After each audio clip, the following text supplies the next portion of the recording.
Hello, my name is Colin Cowell, I'm with Polygon. You're looking at Kingdom Come Deliverance from Warhorse Studios in Prague.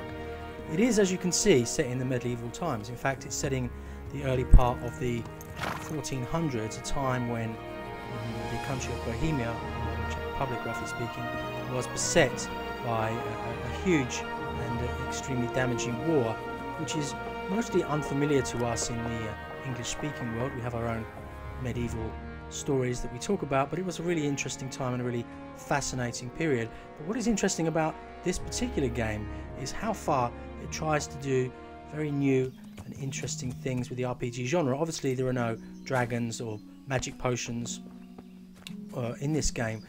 It's entirely set in a real world, but more interesting than that is what they've tried to do with the actual gameplay mechanics. And this is a game of walking around and investigating the world, and to a certain extent learning about the period of this time. But you spend an awful lot of time, judging from the beta which is out today, just speaking to people, just finding out what's going on, and following the main quest, but also being told about the world that you're in.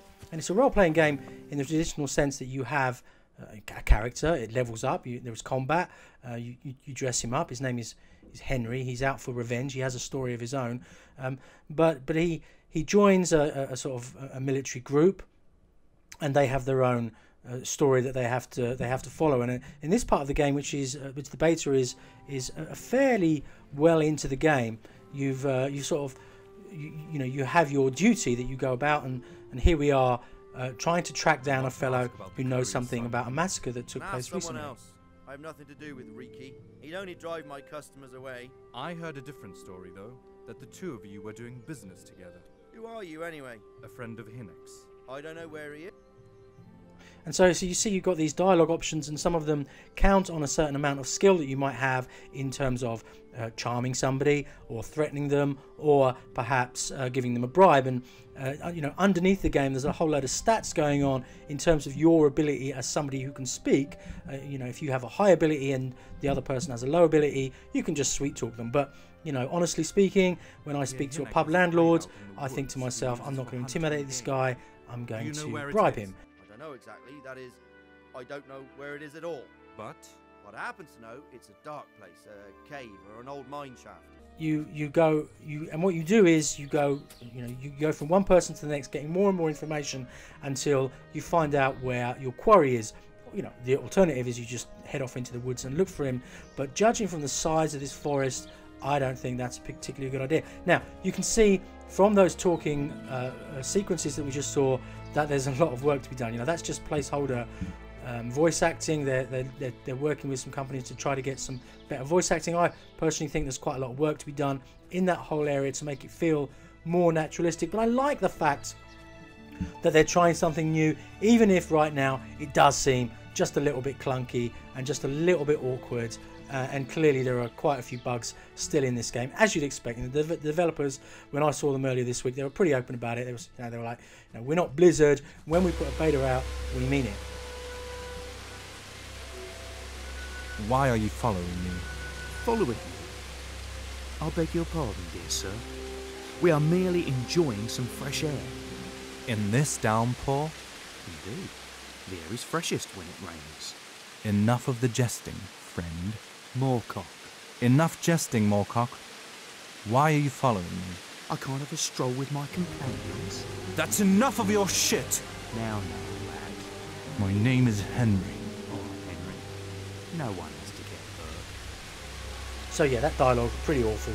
But what was interesting about that part of the game is that you had a choice. You know, you had promised, I promised a young woman earlier on that I would protect her simple-minded brother who had some information that both me and these rogues were trying to find. And so I had a moral choice here, whether to fall in with these guys and get my own way but throw that fellow under the bus, or whether to basically lose the chance to kind of work with these fellows just for a while to get what I wanted, and actually have to fight them. So this gives us an opportunity to look at the combat, which again, it takes place right there in the physical world that you inhabit. As you can see, you've got that sort of five-edged option with the right thumb where you can choose to go for the head, the left, to the right, or low down to the legs, and you make those choices based really on the kind of armor that they're wearing. For example, if somebody's not wearing a helmet, it's a good idea to try to bang them on the head. At the same time, you've got that yellow bar that you can see at the bottom.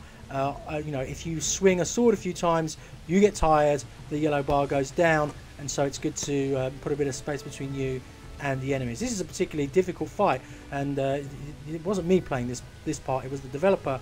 I would have definitely died trying to fight 4 people, and to be fair, he was having a bit of a struggle. You know, he was trying to kind of get them into a situation where they weren't all fighting him at the same time. So the combat is not one of those where you can just run around and slay 20 guys and, you know, level up, and next time you can, you know, slay 50 guys. It's pretty realistic in the sense that it's hard to fight people, it's hard to kill them. I find it a tiny bit clunky, I suppose, but the best thing you can say about it is that that's probably what it felt like in real life. You know, you're literally swinging a sword at these people. I have no idea whether it feels satisfying as a gamer over a long period of time. You know, I only played with it for a few minutes and I enjoyed it, but I haven't got used to the sort of combos that come later on, so I don't know whether it works over a long period of time.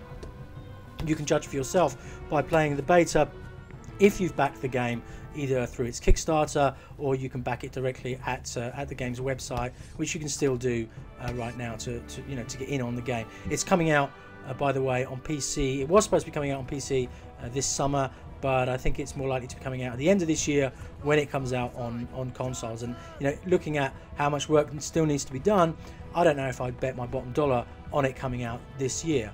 I mean, you know, the ambition here really is quite remarkable. You know, they have these huge pitched battles as well, where again it just takes place inside the normal physical world that you walk around. It doesn't kind of cut to a specific combat engine, and in these battles, you know, arrows fly around and stuff happens, or you could get stabbed in the back. It's chaotic, just as it would be in real life. You know, there are certain quest givers who are protected within these battles, but you're not. And so, you know, anything, you know, if you just walk into an arrow, then, you know, you're done. The battles continue regardless of you, really. I mean, if you want your side, if you want to help your side to win, you better get stuck in. But, you know, the battle will be won or lost with or without you, and the story will continue. So it's, you know, it's a big world being simulated. All the dialogue trees, they're all dependent on the people that you talk to. If you kill somebody, they won't be around to give you, you know, a dialogue quest later on, which will really affect the story that you have. I think a lot of people are going to be playing this beta, you know, those people who have backed it, who are really interested in the idea of a medieval simulation, with a great deal of interest in the weeks ahead, and I'm fascinated to see what everybody thinks. You know, I played this with the PRs. I'm going to play it some more in a demo over the weeks ahead. In the meantime, you can find out more by searching Polygon Kingdom Come.